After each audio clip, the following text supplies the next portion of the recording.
12वीं के सभी स्टूडेंट्स को मेरा बारंबार नमस्कार। मैं आपका मित्र अशोक नरवर, मेरे चैनल अशोक कुमार नरवर में आप सभी का स्वागत है। अब मैं आपको जो शेष प्रश्न जो छूट गए थे पिछले वीडियो में उनको ले रहा हूं, उनको पढ़ने जा रहा हूं। आप देखिए, भूगोल विषय के महत्वपूर्ण प्रश्न हैं। सड़क परिवहन के क्या लाभ है? ये प्रश्न छूट गया था पिछले वीडियो में। देखिए, सड़कों के निर्माण में कम व्यय होता है। मैंने सड़कों को जब बनाया जाता है उनमें कम खर्च होता है। ये पहाड़ी क्षेत्रों में भी बनाई जा सकती हैं, मैंने इन्हें पहाड़ों पर भी बनाया जा सकता है। सड़क परिवहन में लोच होती है और ये द्वार से द्वार तक सेवा उपलब्ध कराती है। राष्ट्रीय महामार्ग किन किन स्थानों को जोड़ते हैं? राष्ट्रीय महामार्ग राज्यों की राजधानियां, प्रमुख महानगरों, नगरों को, महत्वपूर्ण पत्तनों को एवं रेलवे जंक्शनों को जोड़ते हैं। स्वर्णिम चतुर्भुज परियोजना क्या है? भारत के जो स्वर्णिम चतुर्भुज परियोजना है, भारत के 4 विशाल महानगरों दिल्ली, मुंबई, चेन्नई, कोलकाता को सड़क मार्ग से जोड़ने की योजना स्वर्णिम चतुर्भुज योजना है। इसके अंतर्गत 5,846 किलोमीटर लंबी 6 लेन वाली राष्ट्रीय मार्ग की सड़कों का निर्माण किया जा रहा है या करना है। तो अगली उत्तर दक्षिण और पूर्व पश्चिम गलियारा या उत्तर नॉर्थ साउथ कॉरिडोर और ईस्ट वेस्ट कॉरिडोर किन किन स्थानों को जोड़ते हैं? तो दक्षिण गलियारा जो है वो यह 4,016 किलोमीटर लंबा है, जो श्रीनगर उत्तर से दक्षिण में कन्याकुमारी को जोड़ता है। और पश्चिम पूर्व जो गलियारा है, ये उत्तर दक्षिण गलियारा, ये पूर्व पश्चिम गलियारा। इसका उद्देश्य सिलचर असम को पोरबंदर गुजरात से 3,640 किलोमीटर लंबे मार्ग द्वारा जोड़ना है। तो ये 2 गलियारे हैं, 2 कॉरिडोर हैं, महामार्ग हैं, महा से भी बड़े महामार्ग हैं, बहुत चौड़ी सड़कें हैं और स्वर्णिम चतुर्भुज भी चौड़ी सड़क है। अगला है, भारत की सबसे ऊंची सड़क द्वारा कौन से 2 स्थान जोड़े हुए हैं? तो हिमाचल प्रदेश में मनाली से लेकर जम्मू कश्मीर राज्य के लद्दाख में लेह तक संसार की सबसे ऊंची सड़क है, जिसकी औसत ऊंचाई 4,270 मीटर है। सड़कों के घनत्व को प्रभावित करने वाले प्रमुख कारक कौन कौन से? सड़कों के घनत्व को प्रभावित करने वाले प्रमुख कारक हैं भूभाग की प्रकृति, यानी भूभाग ऊबड़ खाबड़ है, पठारी है, पहाड़ी है या मैदानी है, ये प्रभावित करती है सड़कों के घनत्व को। तो ये ऐसे प्रभावित करती है, अगर ऊबड़ खाबड़ भूभाग है, पहाड़ी पठारी है तो सड़कों का घनत्व कम होगा। और मैदानी भाग है, भूभाग अगर मैदानी है तो फिर वहाँ सड़कें अधिक होंगी, वहाँ घनत्व अधिक होगा। आर्थिक विकास का स्तर भी सड़कों को अधिक प्रभावित करता है। जहाँ पे आर्थिक विकास का स्तर अच्छा है वहाँ सड़कों का जाल अधिक है, जहाँ आर्थिक विकास कम है वहाँ सड़कों का जाल कम है या सड़कों का घनत्व कम है। नगरीय क्षेत्रों में मेट्रो रेल संचालन के प्रमुख लाभ क्या हैं?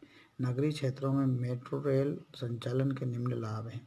सड़कों पर वाहनों का दबाव व यातायात अवरोध की समस्या कम होती है, यानी कि जो जाम लगता है वो नहीं लगता, यातायात अवरुद्ध नहीं होता, जाम नहीं लगता और वाहनों पर दबाव कम होता है। ये 2 समस्या हल होती है। तीसरी है, वायु प्रदूषण को नियंत्रित करने में महत्वपूर्ण योगदान दिया जाता है, क्योंकि ये मेट्रो रेल जो है विद्युत से चलती है, इसलिए ये प्रदूषण नहीं करती। जल परिवहन की 2 विशेषताएं बताइए। तो जल परिवहन की निम्न 2 विशेषताएं। लंबी दूरी के लिए सबसे सस्ता साधन है। लंबी दूरी के लिए तो ये सबसे सस्ता साधन है, कम माल ढुलाई पे खर्चा होता है। मतलब इसमें परिवहन के लिए जो माल ढोया जाता है उस पर कम लागत आती, कम किराया लगता है।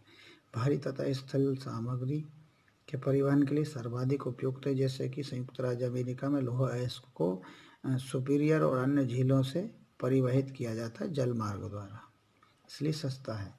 भारत का सर्वाधिक महत्वपूर्ण जलमार्ग कौन सा है? भारत का सबसे सर्वाधिक जलमार्ग राष्ट्रीय जलमार्ग नंबर 1 जो हल्दिया से इलाहाबाद तक है, भारत का सर्वाधिक महत्वपूर्ण जलमार्ग है राष्ट्रीय जलमार्ग नंबर 1। यह देश का सबसे लंबा है, कुल लंबाई 1620 किलोमीटर है। यह सबसे लंबा जलमार्ग है जिसकी लंबाई 1620 किलोमीटर है। यह इलाहाबाद से हल्दिया तक विस्तारित है, जो गंगा नदी पर है। और बाद में गंगा की वितरिका हुगली नदी पर ये हल्दिया तक गया है। फिर केरल में कडल किसे कहा जाता है? केरल में पश्च जल यानी बैक वाटर प्रबंधन को कडल कहा जाता है। बैक वाटर को या पश्च जल को। अतः स्थलीय जल मार्गों में कडल का अपना एक विशिष्ट महत्व है। ये सस्ता जल परिवहन उपलब्ध कराने के साथ साथ भारी संख्या में पर्यटकों को भी आकर्षित करते हैं।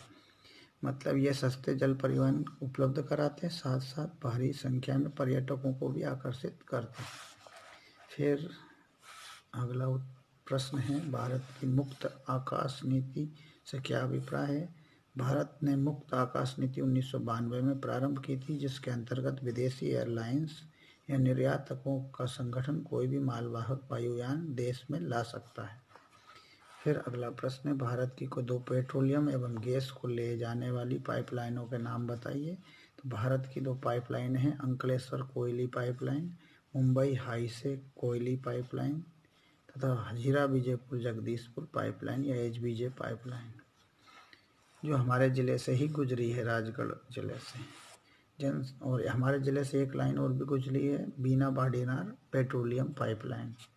जनसंचार से क्या आशय है। संचार के माध्यमों में कुछ माध्यम ऐसे हैं जिनका उपयोग व्यक्ति विशेष के लिए न होकर जन सामान्य के लिए होता है, उन्हें जन संचार के माध्यम कहते हैं, जैसे रेडियो, दूरदर्शन इत्यादि। भारत की उपग्रह प्रणाली को कितने भागों में बांटा जा सकता है। भारत की उपग्रह प्रणाली को 2 भागों में बांटा जा सकता है, इंडियन नेशनल सैटेलाइट सिस्टम यानी इनसेट तथा Indian remote satellite system IRS। INSAT क्या है। इनसेट एक बहुउद्देशीय उपग्रह प्रणाली है जिसकी स्थापना 1983 में की गई थी।